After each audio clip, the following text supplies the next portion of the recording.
Welcome to Y Space. Hey guys. Happy the day the episode comes out. That's how I'm going to say it now. Learned my lesson. Welcome to episode 32. Is that not crazy? That is accurate, right? Listen, every episode we record, I'm going to be like, is that not crazy? Yeah. And you're still listening, which is insane. Even crazier. Even crazier. We appreciate that. If you're not following us on TikTok, yspace.com, like the symbol, Instagram, yspace.spell.com. Still working on it. Never going to get it fixed. Just the usual. By the time we get it fixed, people will already be trained to know the other way. Yeah. And then what will I talk about? So really, should I even try anymore? Probably not.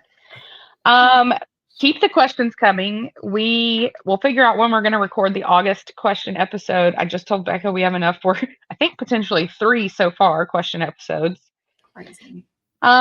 Today's another fantastic one because, Becca, we're 1 week into the Olympics. And it has been so good. So it is everything I'd hoped for and just a little bit more. Yeah. Yeah. And we're going to talk about it. But this is Y Space. We do talk about pop culture. So we're going to start with entertainment because we feel like we have a little less on that end today. And obviously we have a plethora on the Olympics topics. But if you don't follow Hollywood and you don't have a news app or social media, you don't know this. But Deadpool, Wolverine, the movie came out last week. And of course, as you all know, I am a very large Ryan Reynolds fan and Blake Lively. So I've been pumped about this movie. Becca and I've said before, we're not superhero people, but our husbands and our children are. And so by default and proxy, we are a part of the universe. Right. And we both made plans last week. We were going to go see it last weekend. One of the two of us got to see it. I have some beef with Cinemark. I tweeted them. They did not respond. You sure did. But if y'all are listening, would love to talk about it, that I bought a ticket. I'm 41 years old. I bought a ticket for my 8-year-old to go see the movie with me and my 40-year-old husband. And then y'all told me that I couldn't take my son to see this movie because it was after 7 p.m. It was actually 7:01 when I got there.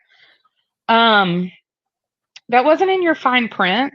And it's really none of your business, but we'll get to that when y'all call me. I do find it interesting that they're now in the game of parenting.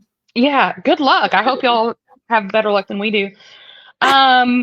But I have read the movie manuscript because, of course, I found it online. And I had a little free time on my hands this week, overnight, a couple nights. So I have read it. I have seen all the things. I've seen all the spoilers.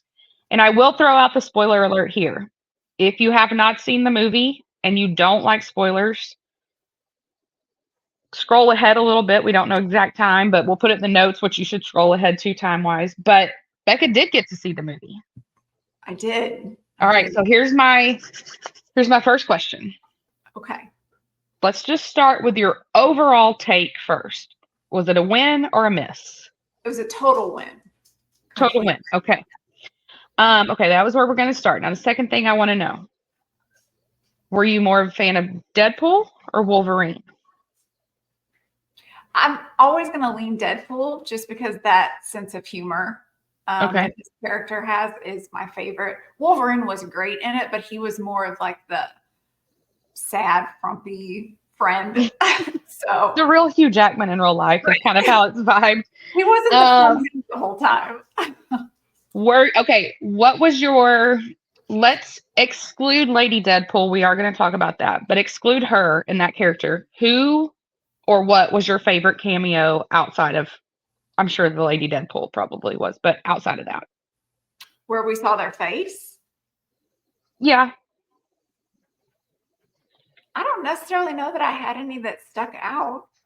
Mine were more, it wasn't the cameo, it was more of the pop culture references that they made. Oh, okay. Tell me some of your favorite ones of those. So my favorite ones of those were that the Deadpool character referred to Blake Lively at least twice. One, he completely said her name, referencing her. And then one, he mentioned, it was a callback to one of his the shows that she had been on. And he referenced that and a boner. It was hysterical the way that they put it in. And then they did a lot, the music for the soundtrack for this movie, Right. Yeah. top notch. I'm talking Okay. and think we had some dance scenes. It was Right. fantastic, just the music that they put with it, because it made a lot of the scenes really funny. Well, and I thought it was perfect for our generation. And Blake has tweeted this and Instagrammed this a lot. It's like perfect for our generation, just that whole millennial vibe. Very much. I mean, no one will ever appreciate Avril Lavigne the way women in our age range do. Right. No one. That No is one true. will. That is true. And that's okay because she just kind of belongs to our generation. Yeah, there was a lot of callbacks in the movies that like Doug and I were looking at each other laughing because it was very much geared towards the millennial in us. Yeah. Kids, it completely is over there. Right. For us, we thoroughly enjoyed it. So you mean those of you who were able to take your children in? Okay. Yes. Yeah. You know, just throwing it out again. Okay, so let's talk Lady Deadpool. So obviously, for months upon end, there was speculation that it was going to be Taylor Swift. We talked a lot about on here if we thought it was. There were episodes where I did think it was, and then there were episodes where I didn't think it was. So I'm pretty much sure I was just right because I went both ways. Yeah. It was not. And again, we'll put in the notes where the spoilers happen. But could it have been a better answer for me than Taylor Swift? Absolutely not. It was my queen, Blake Lively. Yep. And she's only in like a small portion, and you never see her face, obviously, because she's in her costume. But right, it's perfect. What did you think? I thought it was really good how they pulled her character in. It was towards the very end of the movie was the only time that person came in, and it was really for a short period of time. But I thought the way that they utilized it was really good. It did for me, obviously, make her outfit to the premiere make total sense then. Yes. And I remember we talked about it on that episode where it was like, okay, this is Deadpool-esque, you know, like it kind of like the female version of it. But I think then after seeing it and seeing her, even the way her hair was, like, oh, okay, this makes total sense. At first, we were like not a fan of the outfit, right? But I wasn't putting her being at the. I was putting her being at the premiere as being there because she's Ryan's wife. Right, exactly. She's Lady Deadpool. Like now it makes sense.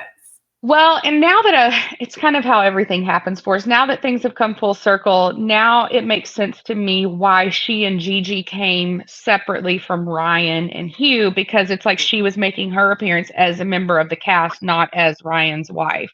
So of course we love that. Their children. Yeah. So at the end of the movie, and this really isn't a spoiler, there's a scene where there's a whole bunch of Deadpools and they're all different sizes and everybody's got a mask on. But there's one that's the kid Deadpool, and that does have a speaking part, like size speaking part. And then when we were sitting there watching the credits, I realized kid Deadpool, Inez Reynolds. Yeah. And I was like, so what a better way to pull her in, because they're very protective of their faces and all of that. But for them to be able to be involved in the movie in some way, but then they're still protected. I loved it. It was a cute little scene. I was so excited when I saw that. And then I guess there's a baby Deadpool that is Olin/Obi. Nobody really, we know that Ryan is saying Olin, but I think that the real story is that his name is really Robin and he goes by Obi. Gotcha. And they're putting that out there as Olin, which is probably some other nickname. I loved it, but I also, because I'm not giving up. Am I hoping it's coming Friday, being today? No, wait. Today's Thursday. Tomorrow, August 2nd. Yes, of course I'm clowning for Rep TV tomorrow. And we'll get to that in a second. But Gorgeous is on Rep. And, you know, originally that was James who says Gorgeous when she's a little baby. So I think this time that it will be Inez. Like, I think that it will be her that says it. We'll see. We'll hold on. I don't know.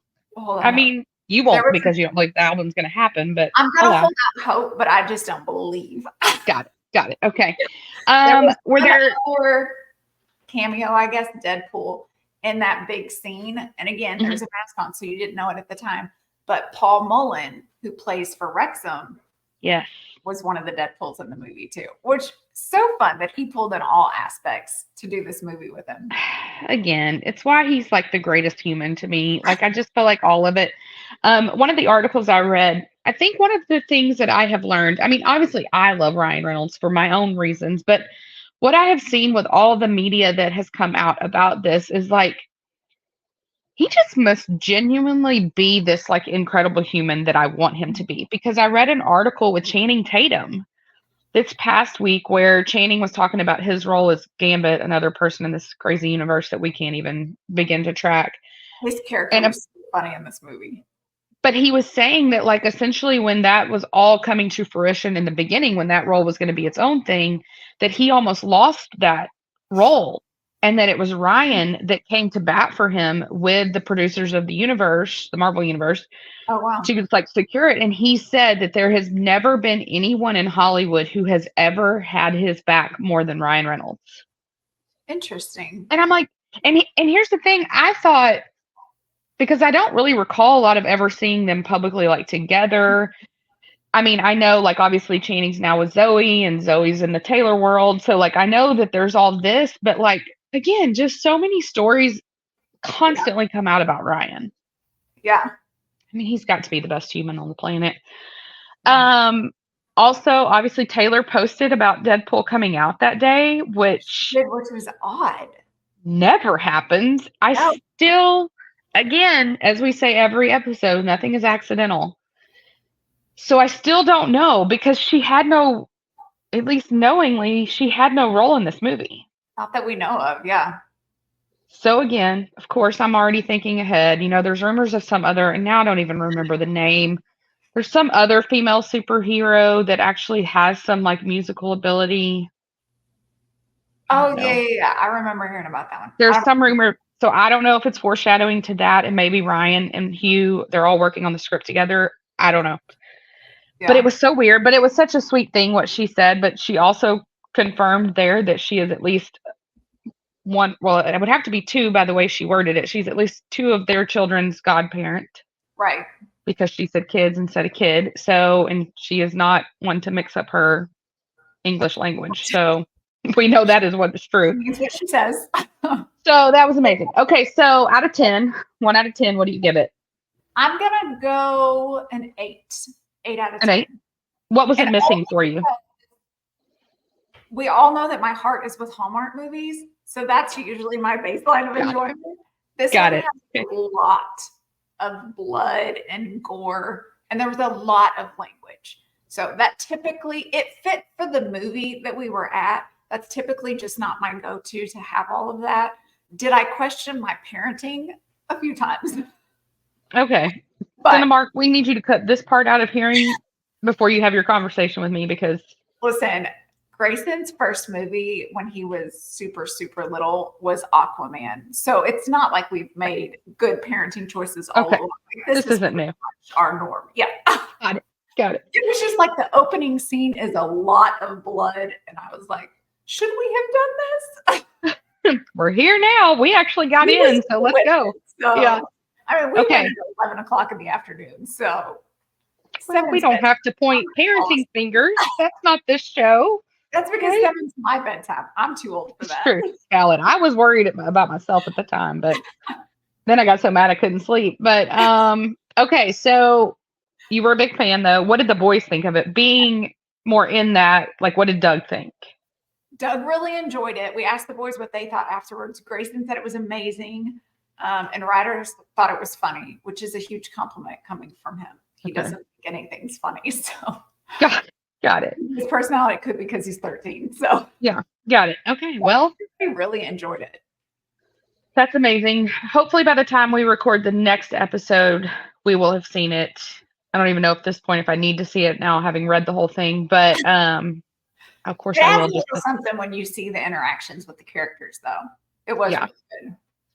Well, I am super happy because apparently it has done like astronomically well. I'm not surprised.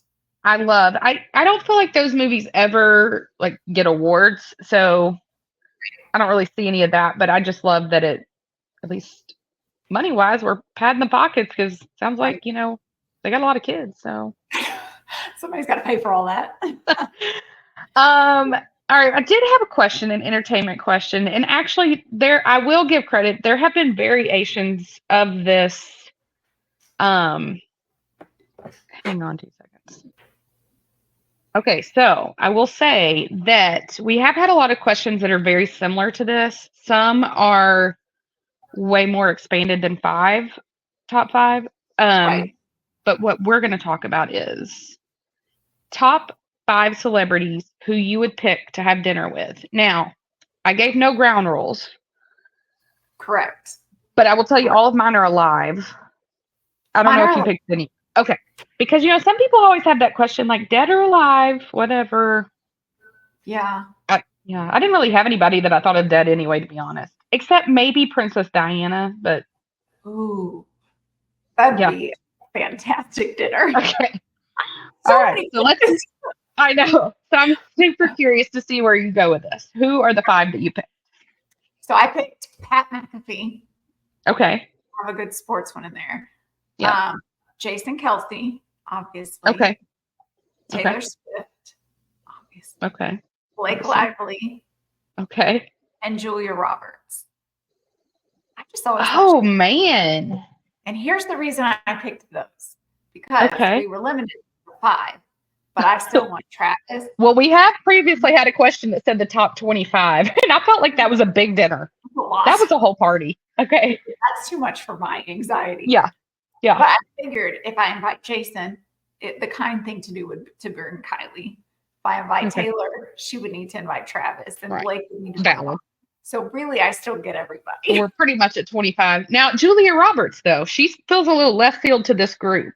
It is a little left field, but I've always thought that she's just very interesting. I just enjoy celebrities that seem very down to earth and normal.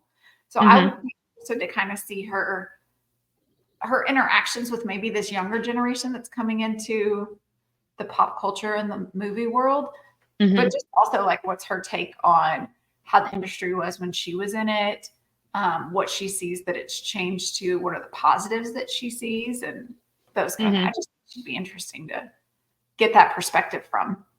Yeah, that is a good one. I mean, well, who wouldn't want to have dinner with Julia Roberts anyway? Just seems like a normal thing. Yeah. So I think you're going to be totally shocked with my list. Okay.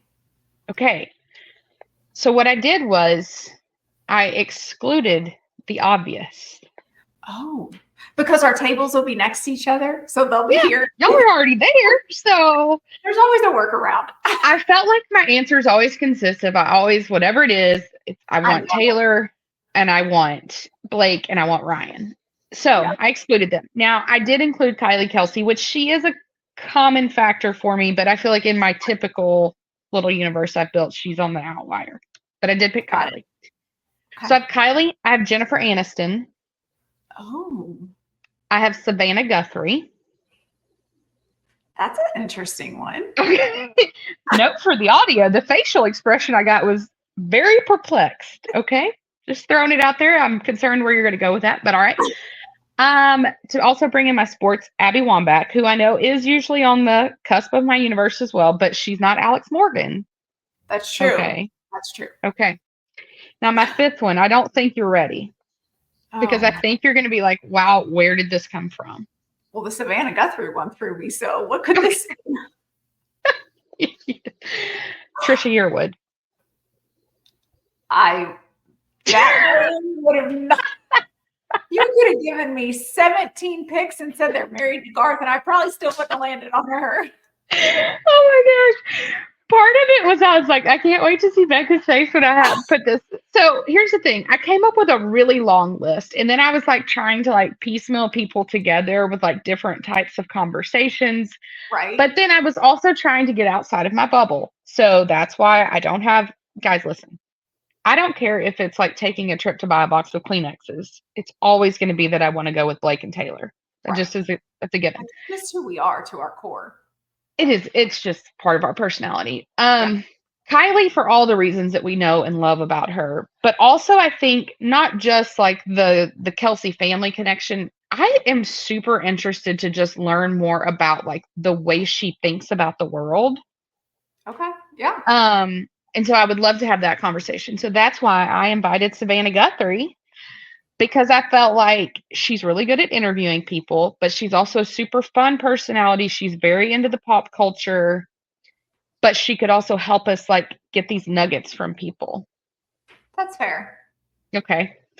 And then I went with Jennifer Aniston because I do think there's like this whole world to Jennifer Aniston that we don't know. I could agree with that. And so I would really like I don't even care to talk to her about Friends, the show. I don't even really want to talk about her relationships. I don't want to talk about any of that. I just like want to get to know her. Yeah. And see what's like really there. And maybe you get to know her and there's nothing there. I don't know. But I just think that there is something. Yeah. Abby Wambach, because obviously she's one of my favorite female athletes. We've covered that in other episodes, but also, again, there's a lot of layers to Abby. And I would really with like all of these people, I perceive that there's a lot of layers to them. Yeah. So I wanted to have Abby there. And also it brings in the sports aspect. And then Trisha Yearwood. So why for this? I had a lot of people I was thinking about, but I am not and this might be spicy, I don't know, but I'm not a fan of Trisha's music. No. I mean, I probably was in the 90s. Like I loved that song, She's in Love with the Boy. Right. We all love that one. Yeah, but like since that, before that, nothing. I don't even particularly care to hear about her marriage to Garth. I mean, I think he's obviously an icon, but I don't really care much either. She has her cooking show. She's got her show. She's got all that. But Trisha walked into a real interesting situation, in my opinion. Now, we don't know how she and Garth got together. I don't know the timing. I don't know. You do you.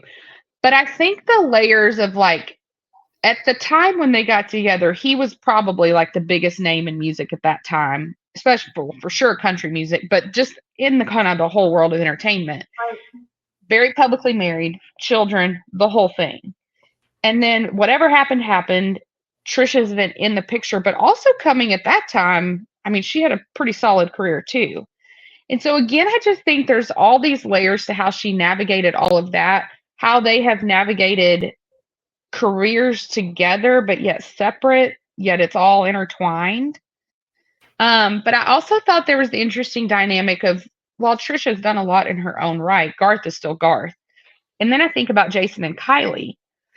Like Jason has obviously had this enormous career, but Kylie has done all this other stuff too.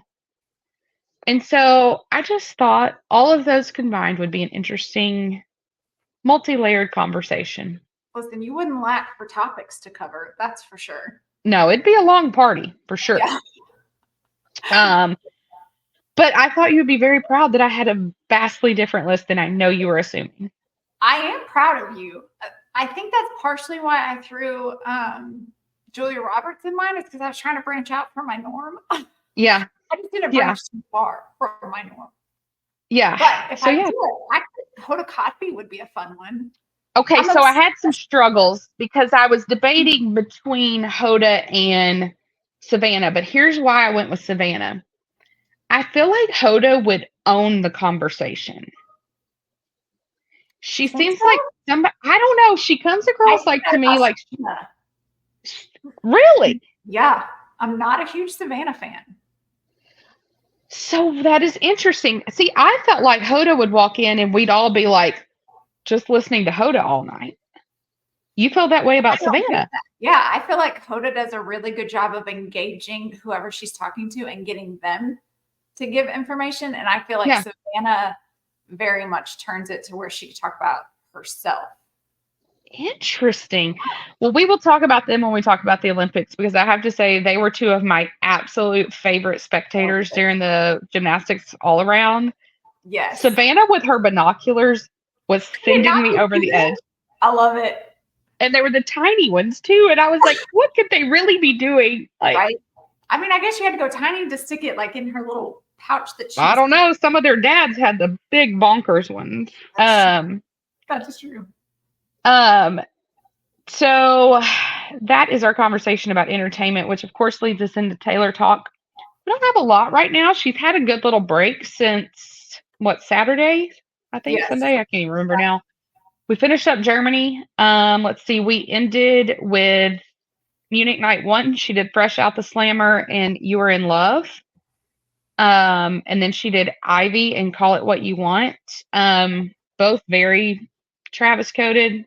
I really, actually, the vocals on Fresh Out the Slammer being acoustic made me really like the song.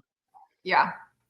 And further validates my need that we must have an acoustic album that comes out of all this. Which I'm sure at some point we'll get. Because they have this technology that they can strip the vocals to where we don't hear the whole audience. Right. I don't know how they're doing that, but I love that people are doing it. So I know it's possible, and this is just a need that I have. And then night 2, very peculiar thing happened. Mm-hmm. This makes twice now that all of the sudden, in the middle of the surprise songs, Taylor Nation goes live on Instagram. And historically, every time they've done that, she makes an announcement. But twice now, Singapore, again, and Munich, night 2, on the song I Don't Want to Live Forever, they went live. No explanation, no verbiage. They didn't even talk about it on their Twitter. They were just live. I just can't even fathom what that could mean, though. I got nothing. Absolutely nothing. And I've not even seen any theories. Like, everyone's just perplexed. Listen, you already think that there's a new person that's running Taylor Nation. It could be the wrong button, and it just so happened to correlate on the same song. I don't know who it is, but bless their heart, it is a little all over the place right now. It does make it a little difficult with the Easter eggs and situations because this person is an antagonist, and they're really doing a lot of damage to people's mental health at this point. So, but she did I Don't Want to Live Forever. And she did it with I'm Gonna Get You Back, which I would have never been able to put those two together, but it worked. And then she did LOML and Don't You. And I thought it was really great. Again, round 2, she still doesn't call him Love of My Life because the song's not about Travis. Right. So that made me happy. That was kind of really all that happened in Munich. Again, not a lot. So tonight she starts in Warsaw. We're in Poland now for 3 days. Yes. And listen, I don't know. I've seen the theories. I don't know. Allegedly, August 2nd, a lot of numbers. You add up a lot of things, do a couple of cartwheels. You look to the northern skies, and it apparently means Reputation TV. I don't know.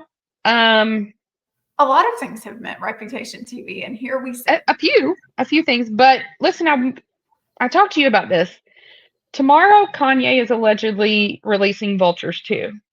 Now, what we know about Kanye is that he usually has about 14 release dates when it finally comes out. Right. So will it really come out tomorrow? I don't know. But let me tell you, our favorite Taylor is Petty Taylor. And here's the thing. She can wait, let midnight hit, see if he releases it. And if he does, announce it. And then her pre-sales will trump his real sales. 100%.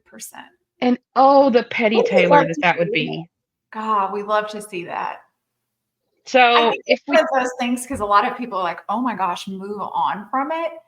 But it's one of those things where you're just like, he did a lot of damage to her professionally, but also personally. That was a huge. And then not only did he cause the original issues and things, he kept it going. And he's never truly apologized. His actions show that this is truly who he is as a person. Because, listen, she's not the only one that he's tried to ruin their career. And so I think it's just one of those things Kanye's never going to be the forgiven one. We're never going to move past it. We'll hold this one to the grave. Well, I just think that, I think the psychological damage that he did, I think that in itself is expansive. But I also think like Taylor loves the theme, and the Reputation theme relies upon this drama. Right. I do not for 1 second believe the drama is dead between all of them. But if it were, I think she would still find a way to use that because she loves the theme and it fits the era and all of that. But I mean, I don't think for any amount of time it's over. No, I don't think Because I think that, I have speculated, which I know we don't speculate, but I have said on here before, I do think there is something to this whole, feels like so many people connected to her are in all these Skims ads. And I still have a lot of questions about that. But I did think that Sabrina Carpenter's interview where she essentially said, like, yeah, Taylor knew and she didn't have a problem with it. I talked to her about everything. I felt like if the story were a little different, like there was some kind of plot to all of this, Sabrina's answer would have been different than, yeah, I did make sure I talked to her. Yeah. I think Taylor's never going to tell something because I guarantee you those people got paid a lot of money. Yes. That. And Taylor's never going to be the one to be like, no, don't go get your money. Yeah. Like, of course she's not. That part I don't think reflects on her. I think it's more the Kanye piece. Obviously, Kim's still going to be in there, but I don't think that the grudge is held as much towards like Kim's business ventures as they are towards Kanye's. Yeah, and I know, yes, we have speculated, not we personally, but the world has speculated multiple times of different dates for Rep TV. But I feel like every date that they kept coming up with recently was too on the nose, like the whole like Snake Day, right? National Snake Day. That was too on the nose. And she's not that person. No. So I'm gonna hope for tomorrow. And then I'm not gonna give up, but I'll pretend that I will. But we do have a Taylor question. We actually have gotten a couple of similar questions to this before, and we've kind of even talked about this just on our own. But to round out Taylor talk today, I want you to pick a Taylor song, and I want you to cast a movie and tell me the plot to this. And I already know that this is going to be on the Hallmark Channel. So go ahead, tell me what love story you're picking, and let's hear it. I picked Love Story, a Hallmark. Oh my God. No, you didn't. The actual song. I did. That's the best. That is the best. Listen, because you know where my heart is and you know where I'm going to land on a movie.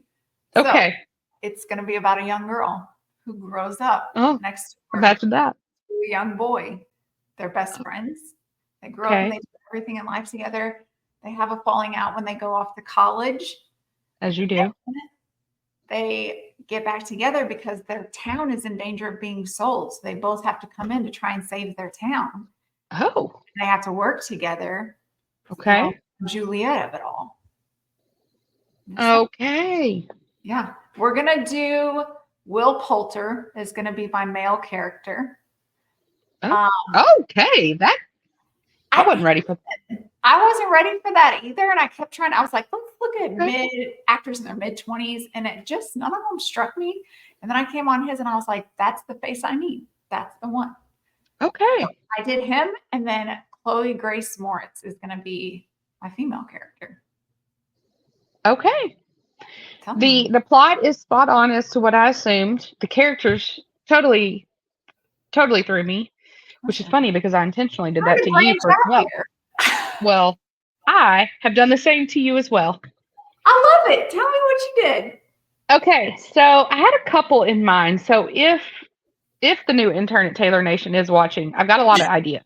So you can put this in our job description as well, right under time zones. Okay. I went with Exile. Okay. I went with like a historical piece. So this is going to be back like pre-segregation in the U.S. And I went with an Exile storyline of like this whole, there was Michael B. Jordan as my main male character. Okay. And my female character was January Jones. Oh, I like that casting. Were you even ready, though? I was not. I was really expecting more of a facial expression, so I'm just going to roll with it. But okay. Because those two characters, I was kind of playing with to see if I could fit them in my movie, which is interesting. That's funny. Thought about those. Yeah. They come up later in my other answers for something else, too. Fantastic. Okay, so whole storyline with them, almost like in my mind, the movie kind of plays like when Taylor does it as a surprise song and the audience echoes it all.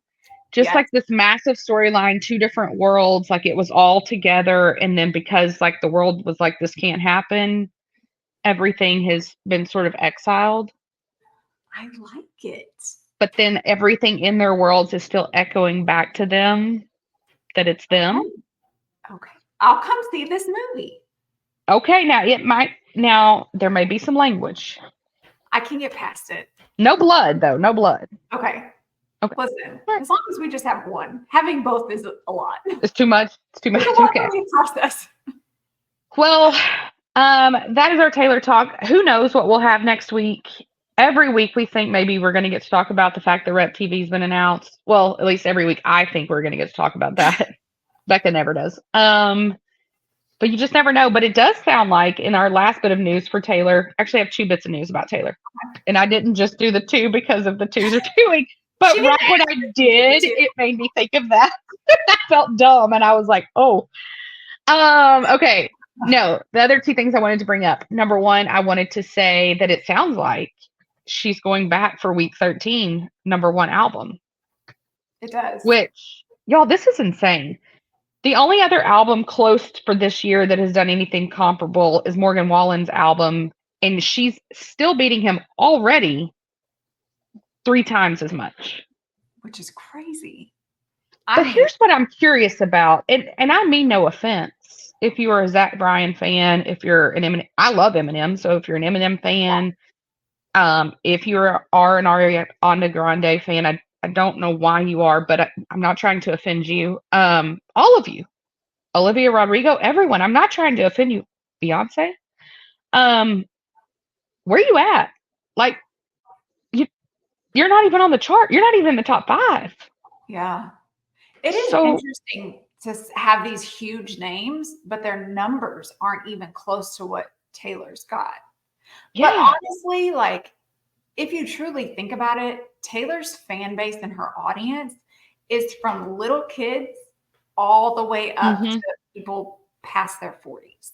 Mm-hmm. With Beyonce, you don't really have that. You're more, set in, even in the country fan base, the very small fan base comparative to. Mm-hmm. So I think Taylor's just always going to have the numbers because she's always going to have a wider fan base that literally, and I think honestly, the consistency, everything she puts out is fantastic. She doesn't miss. Even in her TTPD, the anthology had some that weren't our favorite, but clearly by the numbers, they're not misses. So. Well, and so that does lead me to, I still wonder, like, why have we not yet gotten the anthology on vinyl? What is the strategy? Because there's always a strategy. Will we not ever get it? Because there are things that have always made sense to get that we never got. Like, they did the Folklore Long Pond Studios special, but they never did the Evermore one. And it was hinted at the whole time that it had been done. So I never know why we don't get these things. Yeah. I wonder if it was like a last minute, you know what, I am going to drop this. And it wasn't enough time to maybe produce all of it. But you would think at this point in time, there's been plenty of time to produce it. So I have no idea. That was the whole hoopla that people, when they tried to claim that like So High School wasn't about Travis, that they said it took, what was it, like 3 to 4 months to get something put on vinyl, which I also was perplexed that in today's world that technology is still takes that long. But so maybe, I don't know, but I would love it and I would buy it. But it still makes me, I already still constantly think about album of the year for next year. And I still just wonder in my head the whole time how that's going to play out, because it doesn't always, the one with the biggest numbers doesn't always win. Right. And a lot of times it's not, it's some random thing that I'm like, nobody even listened to that. Yeah. But then the second thing I did want to mention was a little bit of a pop culture topic too, even though I hate to kind of word it that way, but it was something I wanted to discuss that I did not tell you. Okay. So what is today? So okay, this week is what we'll say. There was a horrific tragedy in the UK, right? There was a little dance class with some small kiddos. A deranged 17-year-old man came in and he brutally murdered a few people, a few children. Just a horrific scene. Yeah. Taylor instantly put out a statement, on her social media, which, first of all, I feel like a lot of times I've come on here to want to correct people. People were saying that the statement that she put out, the aesthetic to it was she was trying to keep like on her brand. What people don't know, I think, especially if you're new to the Swiftyverse, is that that is actually Taylor's handwriting. Right. And a lot of people don't know that.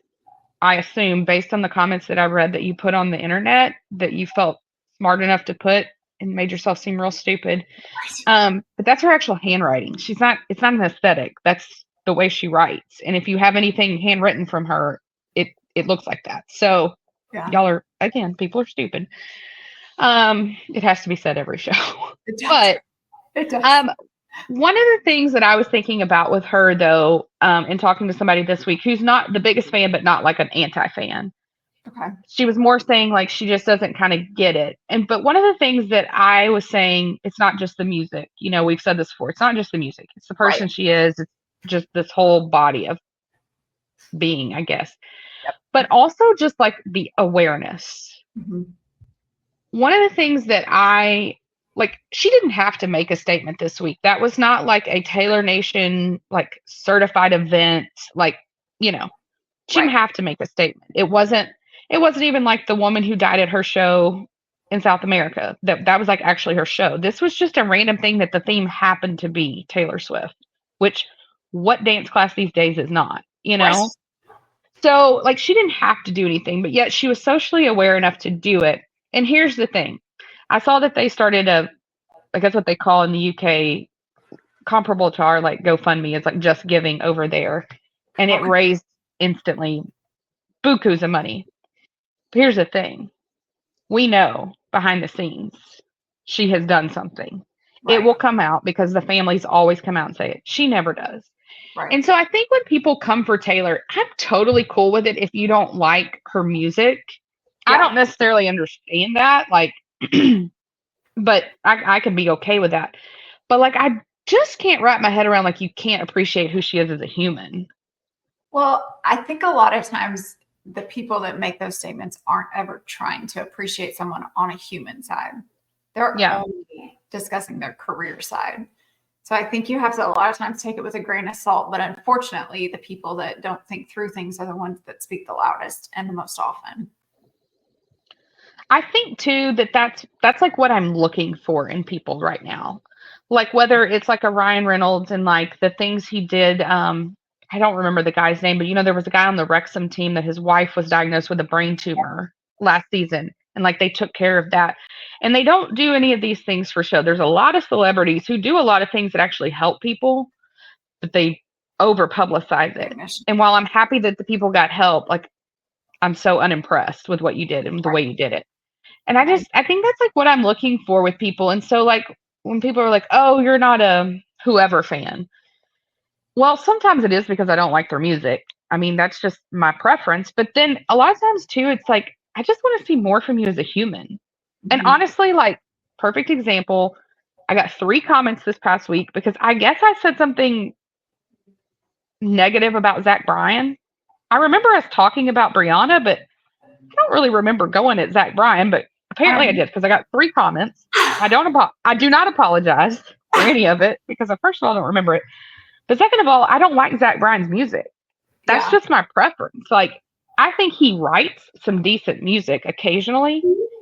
I don't like it. And so I'm not going to be a Zach Bryan fan. I'm not coming to a show. He's coming here. He's coming to my hometown. I'm not coming. Yeah. But more than that, I'm not impressed with Zach Bryan as a human. Like, you're in trouble with the law all the time. Sorry. I also think it comes with a certain age. There's, within the last probably 5 or 6 years, I've noticed it myself. Like, there's a lot of deeper things I look at when I'm looking at an artist that, I enjoy not just listening to, but kind of following their career and everything else. I do look at who you are as a person. What are the things that you're involved in outside of just making music or just making a movie? Like, those things start to matter. And I think, like you said, I want to see the things that you do that you don't reach out and try and get the recognition for.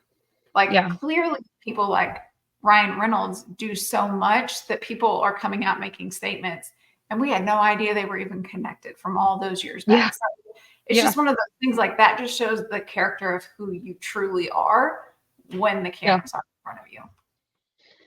Yeah, so that's kind of the Taylor talk of the day and my soapbox of the day. Well, one of them. Lord knows there'll be another one. But for the three of you that wrote me about your opinions about Zach Bryan, I'm really happy for you. Like, I'm happy that you love Zach Bryan and you've got your person.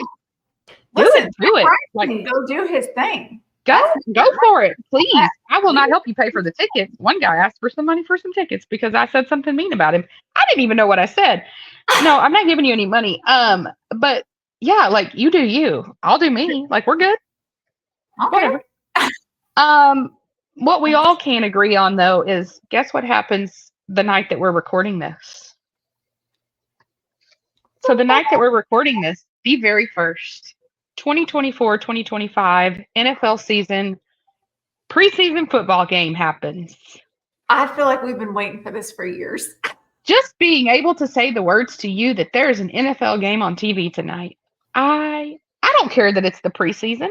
I don't either. It's still football. I don't care that it's the Texans, and I don't even remember who they're. Oh, the Bears. Yeah. I don't care. And it's probably going to be like their third string. I do not care. You know what? I'm actually excited because I'm excited for those guys that are going to play tonight, because there's a solid chance they won't be on a roster next week. But tonight they get to be on primetime TV in an NFL game. And I think that's fantastic. Yeah. What a next do you have a prediction? 53. I think. Well, don't quote me. I haven't had a lot of sleep. I don't know. Well, I just also kind of mean that, like, based on their performance, they may not do so hot. I don't know. Yeah. Do you have a prediction for this preseason Bears Texans? I mean, I'm pretty sure Texans are going to kill them. So even third string? Well, see, that was what I was going to say. It could be. Who knows? I don't know if any of the Bears are going to be great, but I also don't know the second and third string that are on Texans either. Well, I mean, the way you got to look at it, or the way I'm looking at it, we have no idea any of the names playing tonight, probably, but the coaches are still the same coaches, and I just feel like the Texans will outcoach the Bears in general. I do think that. I do think that obviously there's always going to be fights during training camps and everything, because listen, these people are trying to make a team. Not everybody's a Travis Kelce or, a big name that's going to stick with the team forever. So these guys are fighting for a job. Yeah. At the end of the day. Yeah. So there's a lot of testosterone going, a lot of competitive juices going, but it does feel like you don't see that as often in the first string. And we're seeing that with Texans right now. So who knows? Yeah. Now, did you see the clips yesterday in training camp news? And I haven't validated this. So if this is one of those things that I would send you and you would say, hey, that's not real, that could be this moment. Did Russell Wilson and Justin Fields fight yesterday? Okay. So I saw the video and I saw a couple of tweets that it was like, oh, Justin said this and Russell did this. And then they got in a fight. And then there was another tweet and it was like, oh, this happened and this happened. So I think that those are all like, yes, there was a fight that happened. I don't think it was necessarily between them two. I think it was an offense versus defense. The offense did something and the defense got too aggressive during a practice. And then the offense, so it started a squirm between the two of them. I have not seen anything that's come out that's verified exactly what caused this little fight. That feels very out of character for Russell Wilson. It does.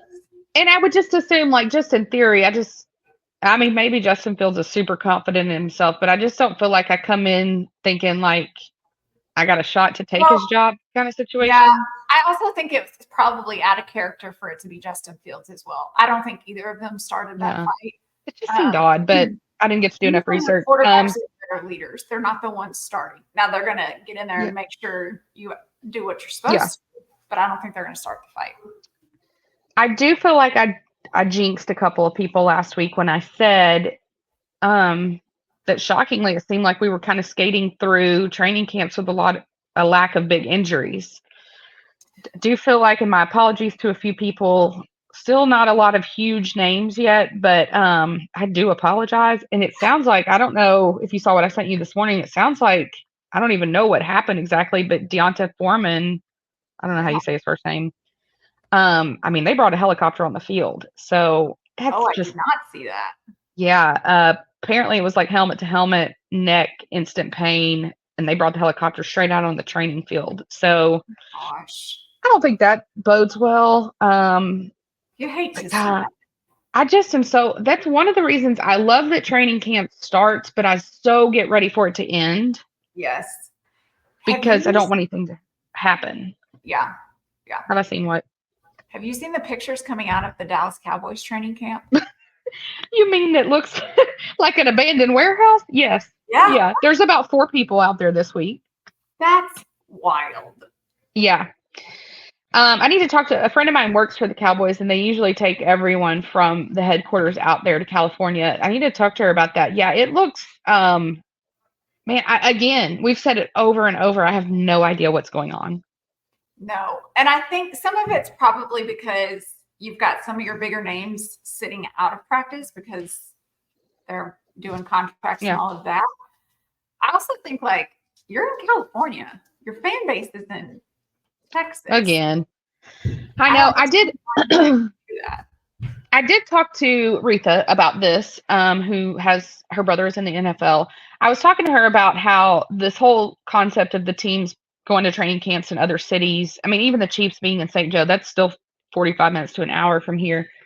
Yeah. And I think it did used to make a lot more sense back in the day. And she pointed out too, which is a valid point. It seems like it's only the old school coaches and ownership that are still doing that away from their normal areas. And of course it's like to get away from the distractions and all of that. So I mean, I do get it. I do think, at least for the Chiefs, it has become a money cow. They're making so much money off of training camp, and the tickets are free, but they're making money because they're selling merch there. So I just kind of wonder if some of that might continue. I mean, there's only, I want to say she said there was only 4 teams still that actually go somewhere else. That may be wrong, but it's a very small number. I still wonder if that will continue to dwindle down.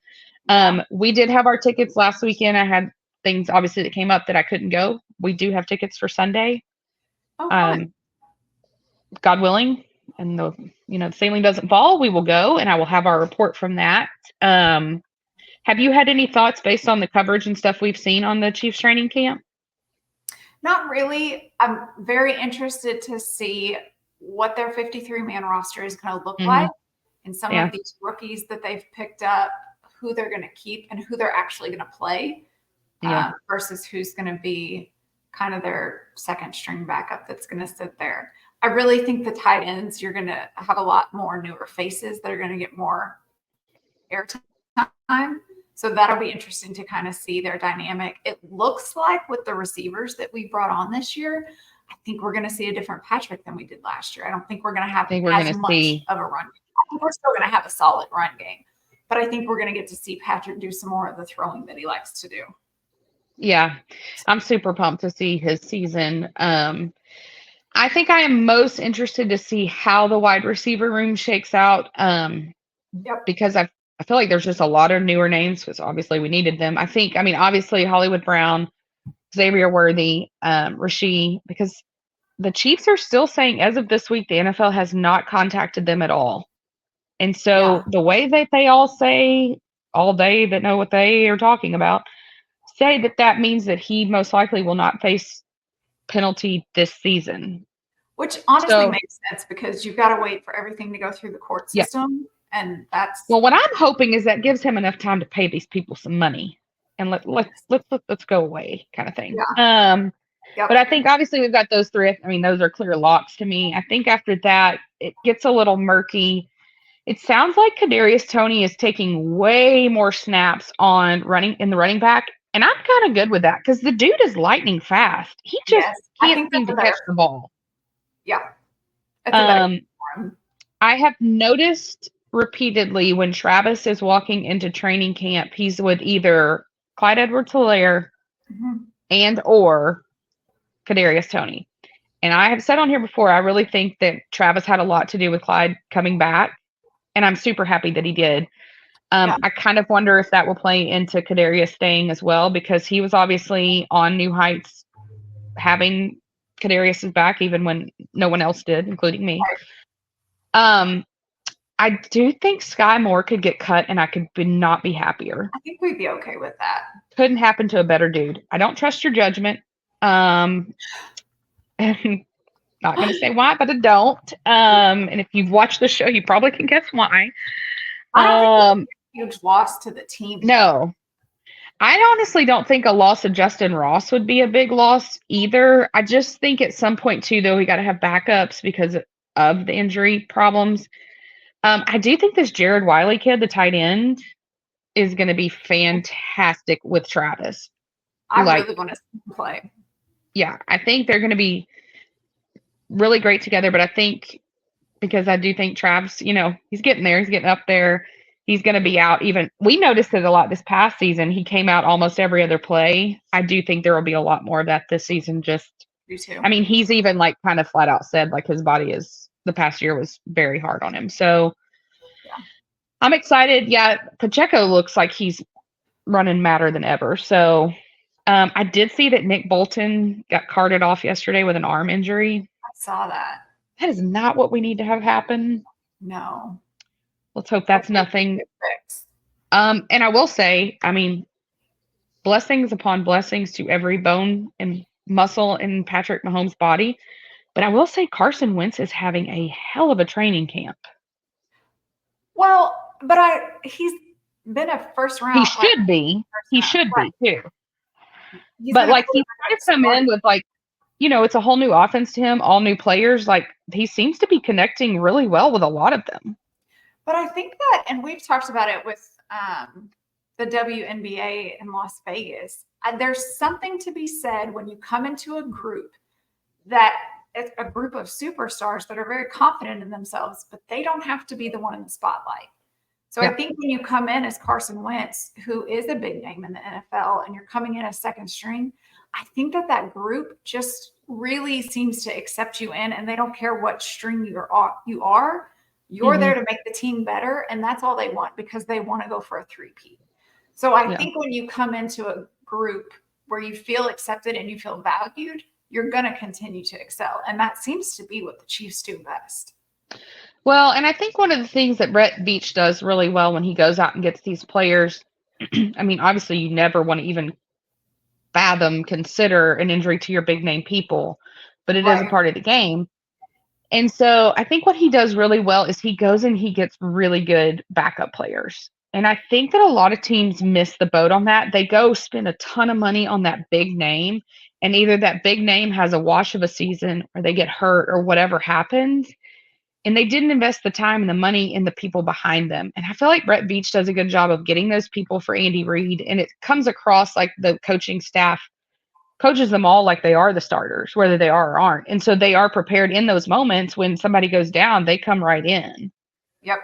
Agreed. And I couldn't be more excited. We still need to figure out what we're going to do. We're going to do some kind of NFL kickoff season. So that will be coming, but we're going to figure out what it's going to look like. Yep. And now, if you can hear the music in the background, just imagine it being the theme song of the Olympics. We've had the opening ceremonies. We did a little prediction and thoughts pre-ceremony last week. We seemed to be a little off base as to what was going to happen. What were your thoughts? Didn't see. So did you go back and watch it? Because I know you guys did. I have seen it now. Yeah. I think for me, the word that kept coming to mind the entire time was discombobulated. It just seemed feels good, yeah. So all over the place. Right. Which I think the idea of having everybody on the boat and down the scene, and that's part of, Paris, was good in theory, but not good at being able to execute it. I felt like there wasn't much attention put on the athletes. I felt that too. Here's the ship. So I didn't love that. And it just felt like they were clicking and going to, here's a scene and here's a scene. And nothing really seemed to fit together. And I understand when the host place does the opening ceremonies, it is to show the culture of the host place. It is not to have any representation whatsoever on any of the athletes. Right. So I kept thinking, like, surely this was not practice. This isn't the best you've got. I don't know if you saw the scene where, like, they're walking through the Louis Vuitton store and then they come out and they've got the big trunks on carts pushing, and you've got these men dancing in front. And there's one guy just flailing his arms. And I was like, were you just a spot filler? And they were like, just freestyle. Just move. That's what you did. Like, so it was weird. Depicting a threesome was an awkward choice. I'm not really sure I was for that. The kick dancers that weren't in line. Now they have come out and said, like, because of the rain and because the line was so long and where they were, they could not hear each other communicate. So some of them had decided we're not doing the kicks because the ground is wet, but others had tried to kick, and then it was a disaster. I felt so bad for them. Yeah. Well, gosh, anytime you have any big thing like this, when you see there's rain in the forecast, it kills you for the people that are performing, planning, all that. I mean, not everyone does well in a rain show like Taylor. So when I saw that was happening, I was like, oh no, this is a disaster, because it was so focused on being outdoors this time. Like, normally when they were in an arena or something, it wouldn't have mattered. Yeah. I thought, the word that came to me, or the term, was like there was no cohesion. None. Like, I felt like it was just all these things we kind of threw at the map. And to your point, I felt like they were trying to play up, we're in Paris, which, I mean, it's picturesque. It's Paris, the Eiffel Tower, like, sure, right?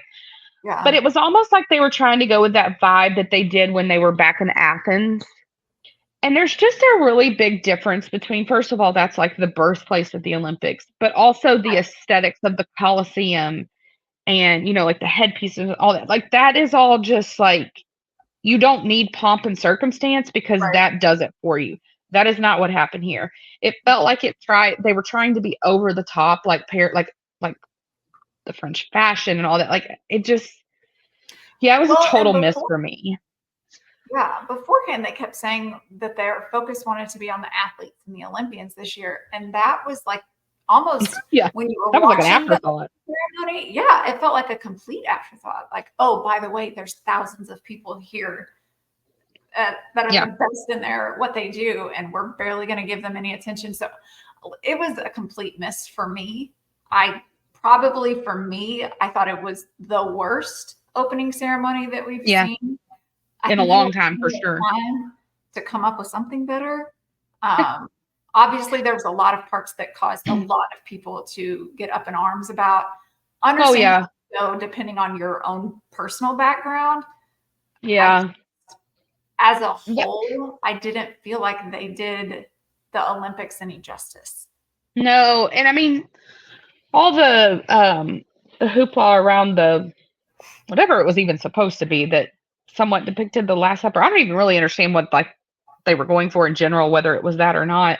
I couldn't figure it out. I mean, I do understand, kind of like the religious world issues with it. I could definitely see how that could come up for sure. But I can also see the whole, well, like that's kind of like the French fashion kind of way of, over the top and all that. So it kind of, but to me, it wasn't even really like it made me mad or not mad. It was just like, it just didn't make sense. Yes. I think that was more the vibe I took with it. Yeah, I wasn't offended, but I also wasn't like staunchly supporting. I just didn't understand what you were doing. I will have to say, and I'm super curious because we have not talked about this. I meant to ask you a couple of times and I kept forgetting to. I'm going to just say my opinion first, and then I'm going to see what you say. I actually really liked what the U.S. did fashion-wise. For the opening ceremony outfit? Yes. Just the little blazers. It was one of their better ones.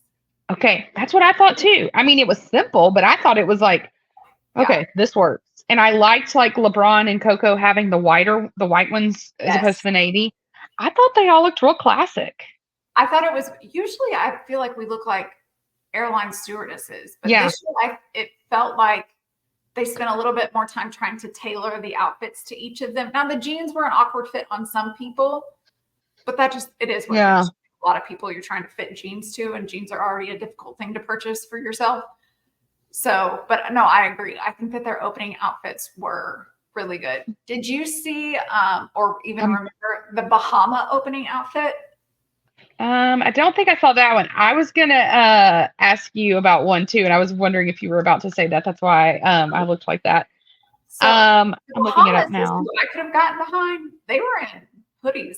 Like they were in sweatsuit. Oh yes, I see that now. Yeah, that is your vibe. Yeah, like you'd be in on that.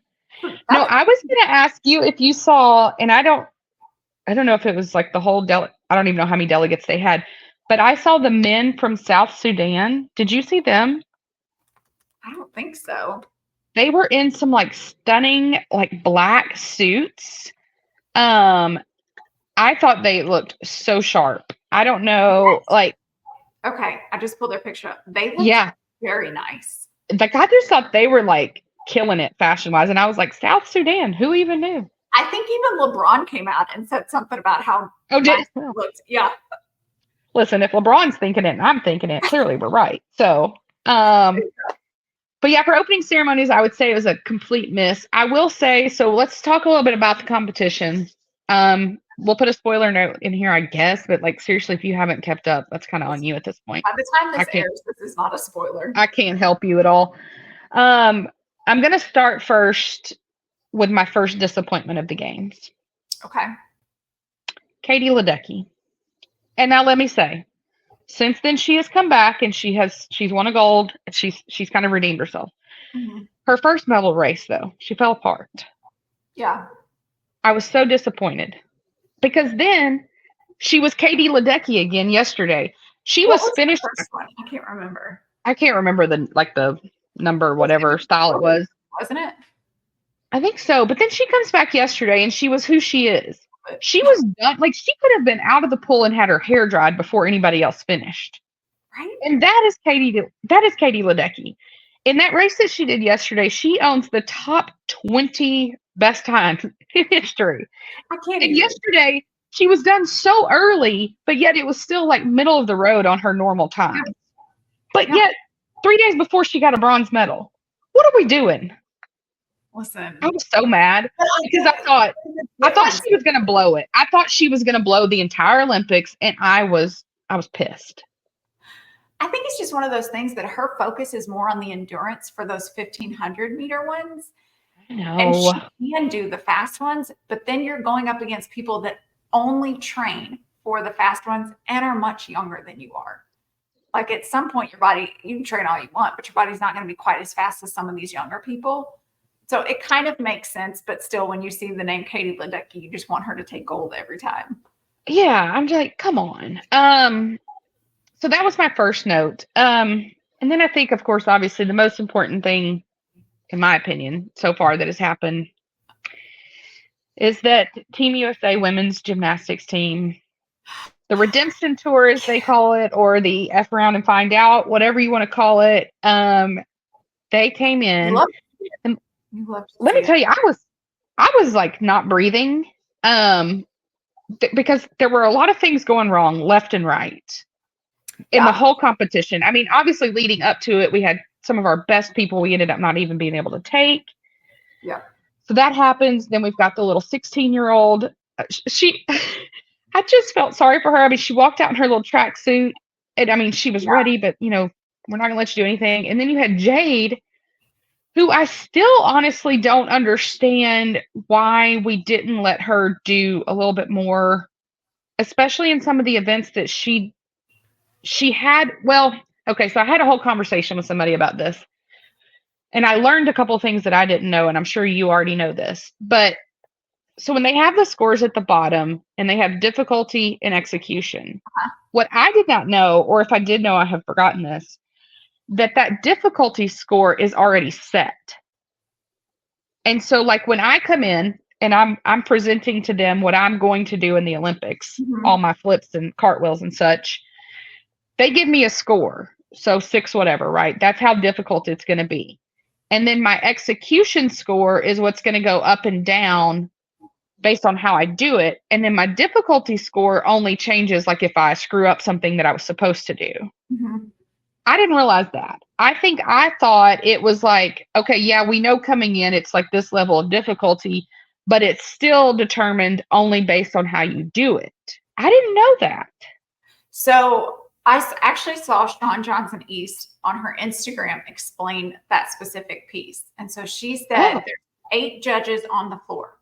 4 are doing the scoring for execution. 4 are doing it for difficulty. She said for the difficulty, they start at a 0 and work their way up throughout your routine. So you have told them what see, I didn't even hear the right name. assignment to each of those tricks.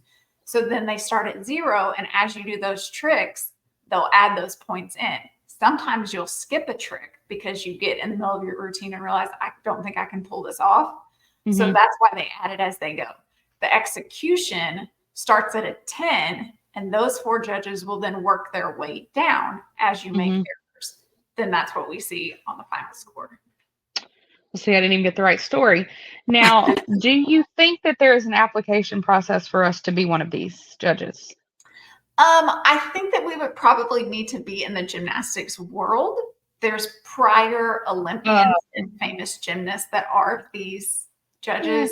So I don't know that we would stand a chance, but I think we could submit an application. Might as well try. I mean, until Tree calls, I feel like we probably should do something in the interim. Yeah. And at first I felt really bad for Hesley, the 16-year-old on the team. Yeah. You have to have a team of 5 to go to the Olympics. So that is, you have to have that. And I thought afterwards, all of the interviewers did such a good job of including her because she was needed in the qualifiers. Yeah. You had to get some of those. And she did decently well in the qualifiers.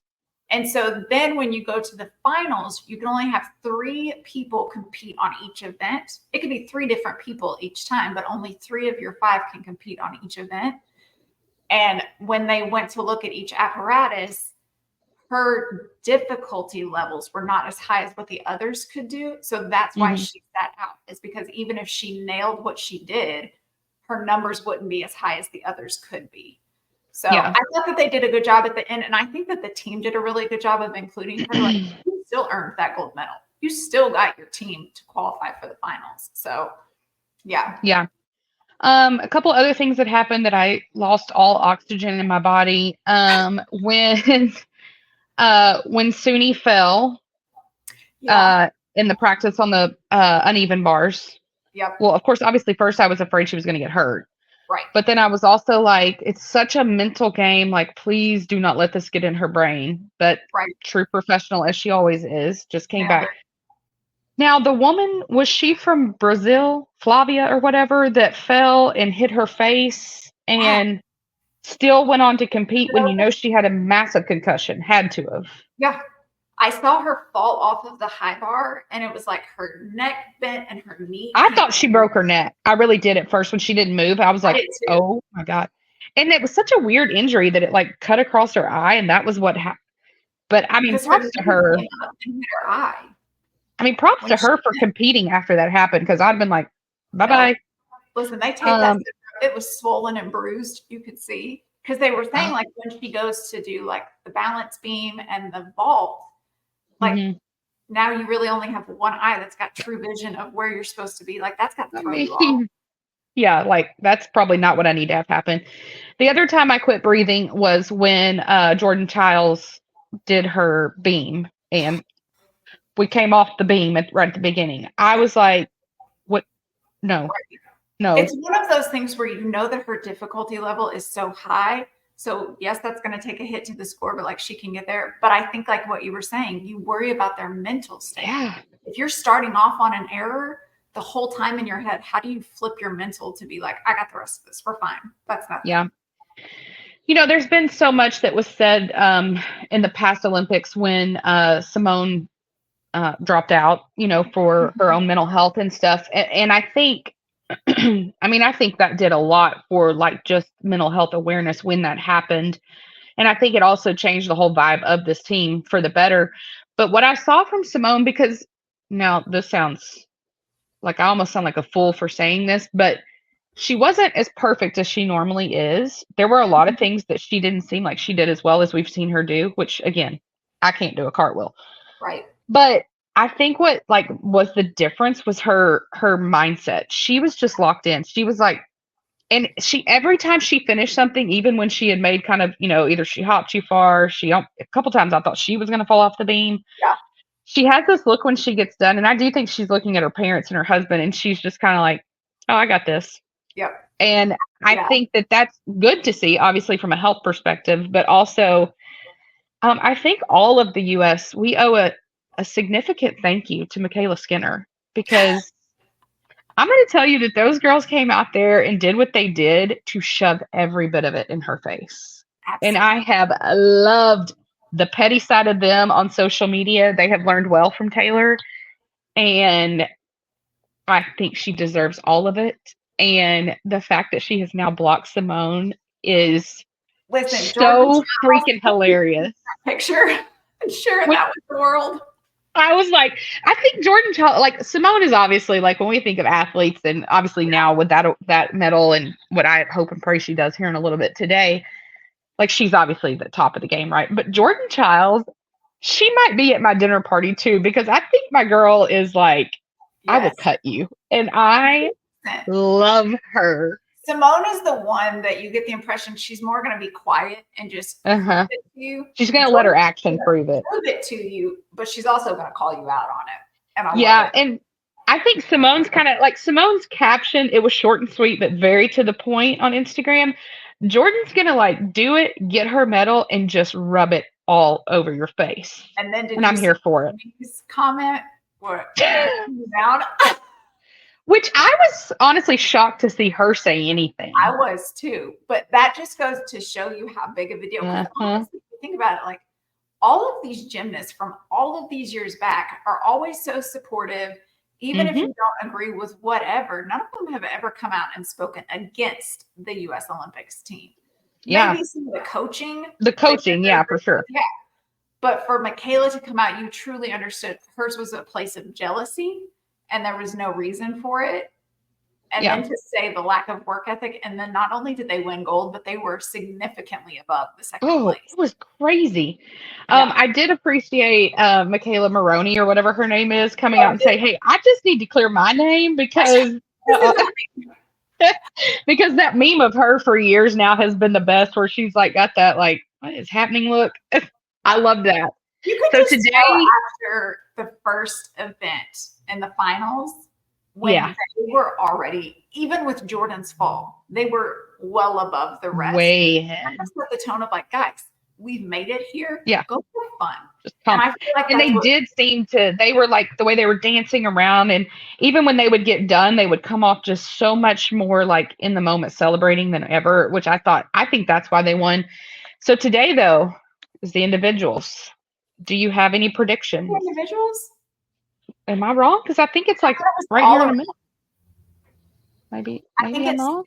It's Suni and Simone doing the all around. Yesterday we had Paul Judah and Frederick doing the men's all around. I think today's the women's all around.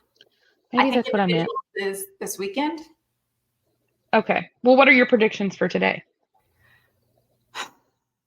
I think Simone will take gold. I see Suni getting a medal. You're not confident on silver, though? I think she has the potential to do silver because she could do close. It will be on what her mental state is walking it. If she is locked in and is free to do it, we'll see.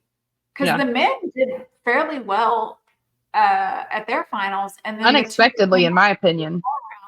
They just did not, they weren't able to execute as well. So...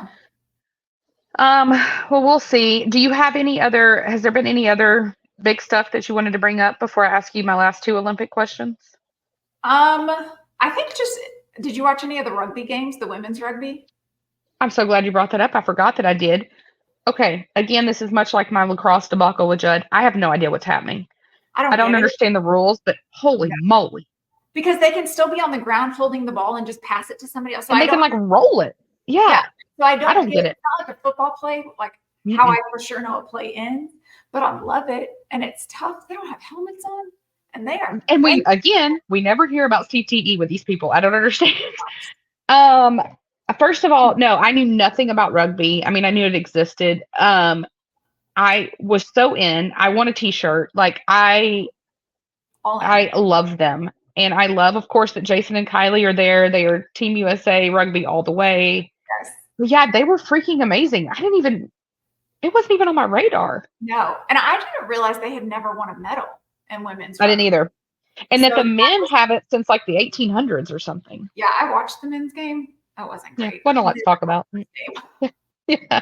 Well, Those women, everyone should watch women's sports, is what we've been saying. Yeah, they were vicious going out there. Ilana Mayer, she Yeah. already was one of my favorite follows on TikTok since 4 years ago when she was in the last Olympics. I enjoyed following her. Mhm. But this year, it's just been so much more enjoyable to watch, and especially because she's towards the end of her career being in rugby. So for her to be on this historic team was really fun. But also, like, you could just kind of see she's relaxed too in the Olympic Village. Like, I think a lot of them must have gone out with the mindset of like, I'm going to do my absolute best, but I'm actually going to take in every second of this because this might be my last Olympics. We do have a lot of people that this is, I don't know, but I guess I'm just assuming this is probably it for Simone. I mean, she could come back, but She's in her 30s. I know, but there was somebody that competed the other night that was 32 from Brazil, maybe. 2-year-old table tennis player, so we could still make it, is what I'm saying. We could. Okay, I got 2 questions for you. Okay. You know my either ors. Okay. And I feel like I know this one, but it just bringing it up. Shaun White or Simone Biles? Going Simone Biles easily on this one. Yeah. Now this is the one I kind of ice skating or gymnastics. So we've never talked about this, but I'm going to go gymnastics on this one. Okay. I have an insane fear of ice skating blades. This feels right. Yep. Okay. Okay. So I can't watch the. Okay. I assume as soon as you fall, literally, if I'm watching it on the Olympics, as soon as somebody falls, I will yell at the TV, "Pick your hands up." Okay. Those fingers. Okay, that feels totally on brand that you would say that. That seems right. I'm definitely gymnastics. Now, I will say probably a few years back, if you will, probably more like 20 years back now, I really loved ice skating. I really thought it was super fun to watch. I don't fear it, but I can't do it. So I'm not scared because I'm not going to get hurt because I'm not going to be out there. But I think gymnastics. Now, here's what I will say though. I do not like to watch men's gymnastics. It's really not as engaging.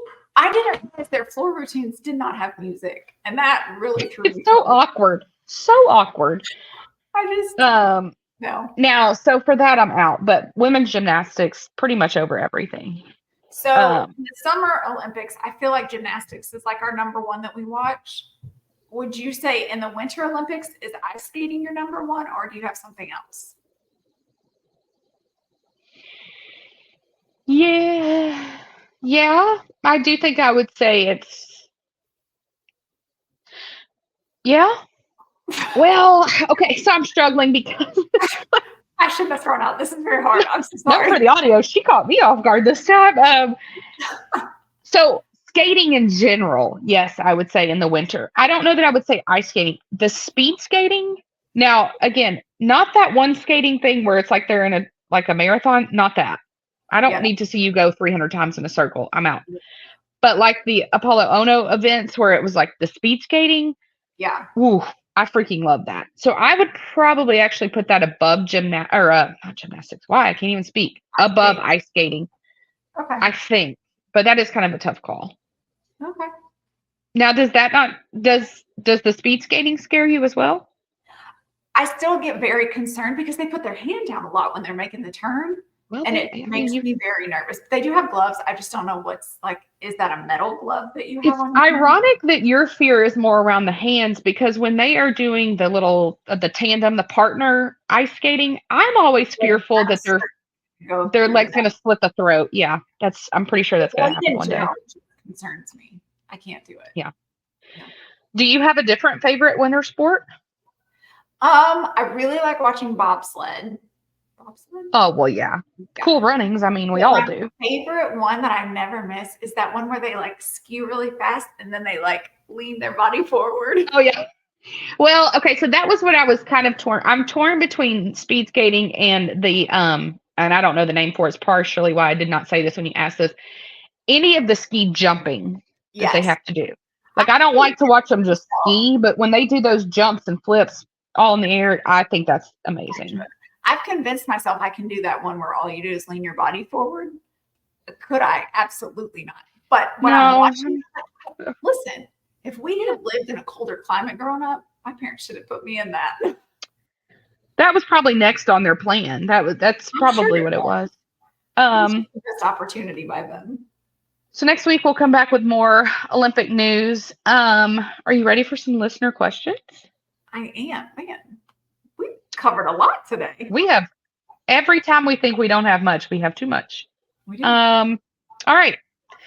This is a good question. Lindsay, she's getting married. Says, I'm getting married in the fall, and I want to use a Taylor song during my ceremony. What should I pick and why? First of all, congratulations. Yeah, that's exciting. I know. And the fact that you were that desperate that you have come here, we're praying for you. We really are. But Becca, what do you have for her? I think that she came to us because there are so many songs to pick from, and it's overwhelming to narrow it down. So I did feel like this was a great question for you because weddings, love songs, it just screams Hallmark. So I felt like Becca's going to nail this. It does. I really appreciated it. So I actually came up with two. I came up for one for your ceremony and then one for your reception. Just okay. Lindsay, you're a prep now. Let's hear it. I did You Are in Love for your like bridal recessional or bridesmaids coming in, whatever you want to do. It starts slower because there's a lot of Taylor songs that are like, they are love songs, but they're upbeat and it's just not the actual ceremony vibe. So this one I thought would be really good. It's got the instrumental, but it just kind of describes the love that you're going through. Yeah. I thought that would be a really good one for you. And then Paper Rings for your reception. She can't do without it, y'all. Like it's one of my songs. Funny because Paper Rings, I don't recall it being in your like top 3, but I feel like it should be. Paper Rings was my number 1 or number 2. Oh, was it? God. Yeah. I don't know. My memory's not great, which is a loaded question these days. It's got a fun those beat. Are good. It it fits the vibe. So please let us know if you actually use either. Oh my gosh. I will die if you really do, Lindsay. It would be the joy. I would absolutely die. So I had a little confusion on the question. Color us all surprised. I didn't know if you meant like a song during the ceremony or that you walk down the aisle or your first dance. And I feel like if you meant your first dance, you were going to say that, but I didn't know. She said ceremony. So I assumed. Okay. Well, I too have 2 because we can never be contained, but I have one for the ceremony and one for what I thought was your first dance because I got scared. Okay. Okay. Give the ceremony first. We're not going to be surprised. It's daylight. It's always going to be daylight with me. It's what carries me through life. That and Clean, but Clean's not a great wedding song. And then for a first dance, I thought Lover would be a really fun one. Oh, that would be a fun one. So if you meant for your first dance, or if maybe you didn't think that you needed one yet, I got you covered. And you have to let us know what you end up picking, even if it's not what we said. Yes. So, and congratulations. Thank you. And if you want to invite us, we can't come probably, but it'd still be cool. I don't know where you live. I think I did look, and I think you live in Kentucky. We probably won't make it, but this is from Alicia. I get a little confused because I have a really good friend whose name is spelled that way, but she goes by Alicia. So I should not have stumbled with pronouncing that one, but I did. Okay. What Hollywood personalities would you like to see become a couple? And were you trying to kill us? Because this was really hard for me. This was so hard because I was trying to get people that like aren't married and aren't in relationships because I don't want to put bad vibes out there for anybody. So I came up with 2 different ones. One, okay, as we always do, was Brad and Jen. I just always want them to be back together. Oh my God, life is not Hallmark, Becca. That can't happen. Listen to me. I'm just telling you where my heart is. And I feel like Brad made a really bad choice. And after he made it, I think that he realized he had made it. And they've stayed really good friends. And I just always want to see their happy ending. But that's not who I settled on. Okay, good. who I picked, I'm for sure you're going to be either roll your eyes or just think I'm absolutely insane. I'm so I scared. went Kelly Clarkson, Uh-huh. Zac Efron. That is the oh my god. That is the dumbest couple I've ever heard. But okay, tell me why. Tell me why. Realistic. Number one, Okay. they're very close in age. They're not too terribly far off. So Okay. I just think that Kelly's got the more like down to earth vibes in her personal life. And I feel like Mm-hmm. Zach also gives that same vibe. They're different enough, but I feel like they truly want to settle down. She just Okay. doesn't do great at picking. So I'm No. just help her out. But I think personality wise, I think they actually would be a much better fit than most people would think, including yourself. Okay. It's just something that didn't cross my mind. Now, Zac Efron has crossed my mind a lot lately because I feel like he keeps popping up places. He does for seemingly no reason, but he just does pop up. Yeah, exactly. So I was actually trying to find someone for him in this, but I did not land with Kelly. Okay. Okay, so I had the same male. I have two couples because we never do just one. I have two couples and I have the same male. And so the first one I actually mentioned earlier, and I have absolutely no reason as to why that I think these people should be a couple. I'm also not even entirely sure that she's single, but I think she is. Maybe not. So I'm not trying to break up a happy home if she is married. But I was thinking January Jones and Michael B. Jordan just because they starred in my movie. And so I was Okay. like, that should happen. I could see it.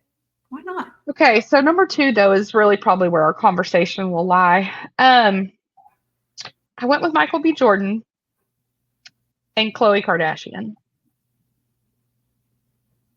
Okay, so here's why. Now, note for the audio. For those of you on Apple and Spotify, Becca just gave me the most quizzical look, but let me tell you why. I'm trying to decide if I think that's actually a fantastic idea. Well, it should be. Okay, because here's the thing. I don't know Michael B. Jordan, as I'm sure you're not shocked, but he seems like a super nice guy. He also seems to fly below the drama radar. That's true. Which it seems to be very hard for Khloe to identify. I really like Khloe.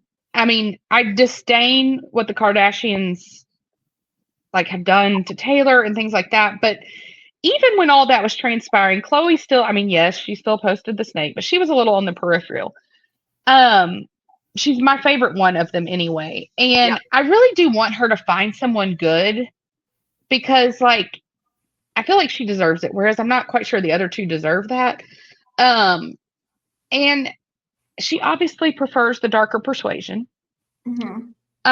He's a very handsome young man. He is. He's got his life together, unlike Lamar Odom. And so I thought, why don't they just get together? You know, that's actually not a bad pick. Listen, I don't know that they would do it for the long haul, but I think they could last for a while. I'm not sure that anyone's really cut out for the long haul in that world. But so Khloe, if you're watching, give us a call. We can't hook you up, but we do have an idea for you. And we do apologize if we've offended you, what we've said about your family. Do we though? But that was no, not at all. That was a great question though, and it could have gone 5 million directions. This one made me giggle. Okay, this is from Meredith. She said, Becca, how do you want to see Grey's Anatomy end? Mandy, do you have an opinion? Meredith, have you listened to the show? I always have an opinion. Listen, as much as I just enjoy this show, I do think at some point we've got to end. We got to land this. Yes, plane. this must. Yes, we've kind of started to hit the end of the road here. So, I do hope that it will end on Catherine Fox stepping away from the foundation and the hospital. She just does too much, and she's always causing more drama. I don't really love her character. So I'd like to see her step away. And then at the end, we see Jackson as actually come in and take over because his character has done so much better. I want to see Meredith officially move away and only focus on research. She needs to be out of the hospital as well. And I want to see at the end, because if you're watching the current season, we've got some new interns that have been here. I believe last season was their first season, and then this season, and they've really struggled. Their program struggled, and then they have struggled. I want to see kind of how at the end of a show where it's like 20 flash forward 20 years or whatever.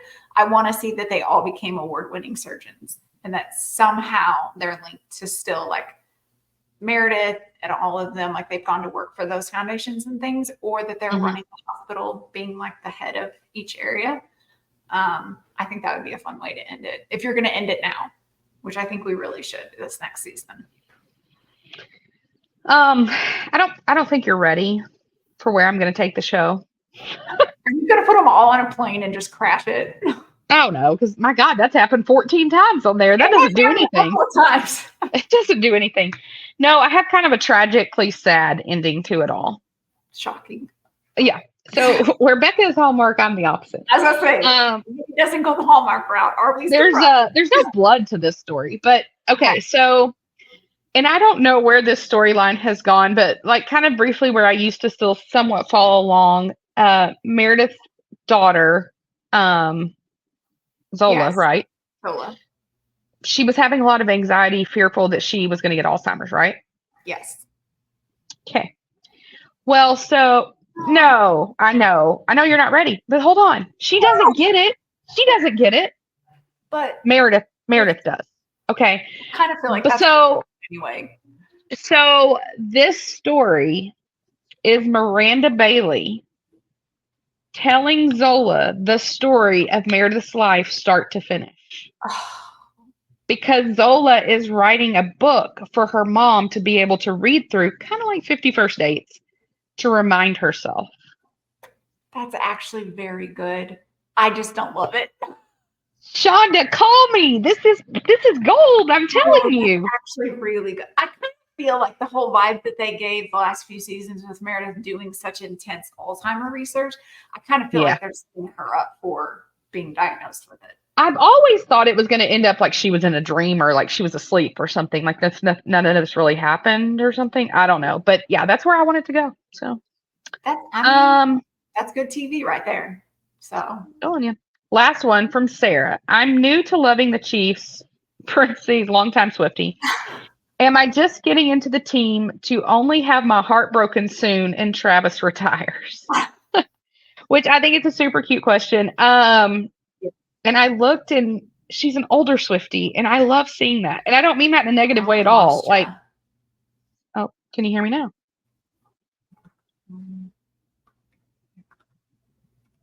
Are we back? Are you there? Can you hear me? We have you. Okay, we're good. You can hear me? Okay. Yep. I did look, and Sarah, it appears to be an older Swiftie, and that makes me even happier. Fantastic. So here's the thing. Travis has 2 years left on his current contract. Yes. He's been very on the record that the past year, and even we visibly saw it, it's taken a toll. Football has definitely taken a toll on Travis's body. Yeah. I don't think you're going to get your heart broken. No. I think we're going to ride out into the sunset together. Here's what I want you to know, Sarah. I do think this is it. I think this is the last season. Do you? I do. I do think it is the last season. I think here's the thing. 1,000,000% it's the last season if they win the Super Bowl. No chance in my mind he comes back again after. No. And I don't even know that I want to put this in the universe, so I'm going to like hint around at it. If something were to shorten his season, or, whatever you might have, I could see him coming back because he will not go out on a bad note. True. So if that were to happen, or if for some reason, somehow this team that this should not happen to, but if they implode and for some reason they just have a crap season, he will not go out the way Jason went out. No. I think that I think having now watched Jason go out with the most awful, horrendous season that he could have gone out on, I think, and then watching Jason try to navigate those emotions, there's no way Trav will do that. I don't think Jason would let him. I think he'd be like, You can't do this to yourself because because I think it haunts him. So I think those things will play into it. I think it's going to be a great Chiefs season. Will they win the Super Bowl again? I hope so. I don't know. I still think it'll be a successful season. I think he will have a great season. And I do think as long as all of those factors are at play, I do think this is it. Potentially, I think this could be it. But I also think even once he's done playing for the Chiefs, I think we're still going to see him at Oh, games, yeah. still going to be involved with the team. So this doesn't have to be heartbreak after this year for you. I think that it's still okay to keep cheering for them because as long as Patrick is playing, Travis is going to be in the mix somehow. Listen, we still have the memories, Sarah. We have the memories. And Trav, I mean, Trav just got announced into the 99 Club for Madden. He made the cutest video, and of course he threw a 2 at the end because the 2s have to keep 2ing.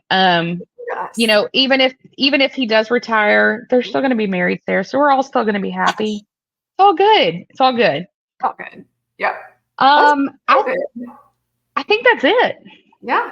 Do you want to do the Y factor? Yeah, I'm ready. I didn't forget this time. So what are you not liking? So I'm not liking all the body hugging at the Olympics. The sweaty body hugging. Oh, okay. Yeah. I can't I've been watching volleyball at night. Like I'll watch all the NBC prime and time. It's real hot there right now. It's real hot, which makes no sense why all of these like medal ceremonies and all these outfits they have for Olympians are long sleeves like winter things. I don't get it. That's another issue. I don't either. But like, especially the beach volleyball, you're dripping sweat. The women are in bikinis. And you, after like every play and point, you're hugging each other. I just feel like, first off, I don't like to touch people that excessively in general. But especially if you're sweating, I don't even want to touch my own children or husband if we're sweating. That happened to me yesterday. Yeah. Yeah. Like, listen, I can love you from afar and our relationship is still solid. I can tell you congratulations on that point you just knocked down in their face. We don't have to keep touching. It just and you're gritty. You sand on you. I can't. I need that to stop. I've got to call. That is a really good one. I did see a meme the other day. I don't think I sent it to you, but I meant to because I instantly thought of you. And I forget who it was, but it was some celebrity who I feel like is kind of overweight. And he said something like, "Listen, it's not that I don't want to join the gymnastics team because I can't do the flips. It's because I can't hug 300 people." Like, and I was like, never was there anything more true, Rebecca. I actually had an Olympics one too. Okay. This 3v3 basketball fiasco. Listen. Okay, I have not seen anything about any of the Well, basketball. we're terrible. We haven't won a game. Oof. We're 0-3. I mean, it's bad. I don't like to misrepresent our country. So first of all, y'all are doing a terrible job. If Cameron was there, maybe we were doing better. I just think it's stupid. Like, we have the basketball. This isn't street ball. Like, what are we doing? Let's just say we're not good. Yeah. And if we're not going to represent well, let's not participate. Okay. I could agree. 0-3 at some point. When do we 0-3? Okay. Well, Haley Van Leith. I mean, my God, she's not even in the WNBA yet. And we've got her out there representing our country. Terrible. Okay. What are you liking today? I am loving Snoop Dogg at the Olympics. Oh, he is fantastic. However, we somehow all collectively voted for him to be the hype man of America. That is a vote that we actually got right. So I'm here for it. I love that he's focusing a lot on the families just as much as the athletes. So that's been fun to kind of see, but he is just a joy to have at the Olympics. I love it. I didn't know where we were going to go with Snoop. Like, I just didn't know, I mean, he always kind of has the cool laid back vibe, but you just didn't really know, but he's actually really good at it. Yeah. He was on, so Peacock has the late night, and this season it's Kenan Thompson and Kevin Hart, which if you have not watched any of the episodes, you have to watch. They are hilarious.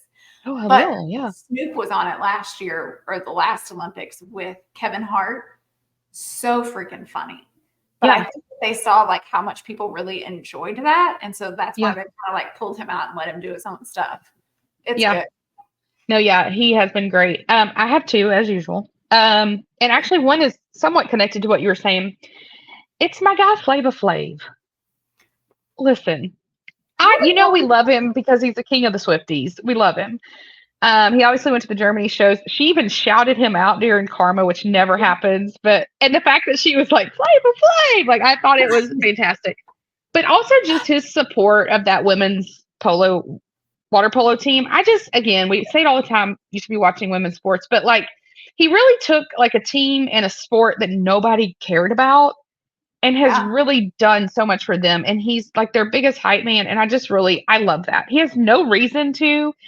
And he's not stopping with himself. Like he's going out and getting other companies. I mean, yeah, he works with Taylor to get them to the show, but like he's working Yeah. with other companies to get them deals. This never would happen without him.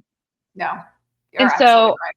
I love that. That was my fun one. And then I have this one's a little more serious-esque, and it's not. I'm not getting on a like political religious soapbox at all. It's just a suggestion. Okay.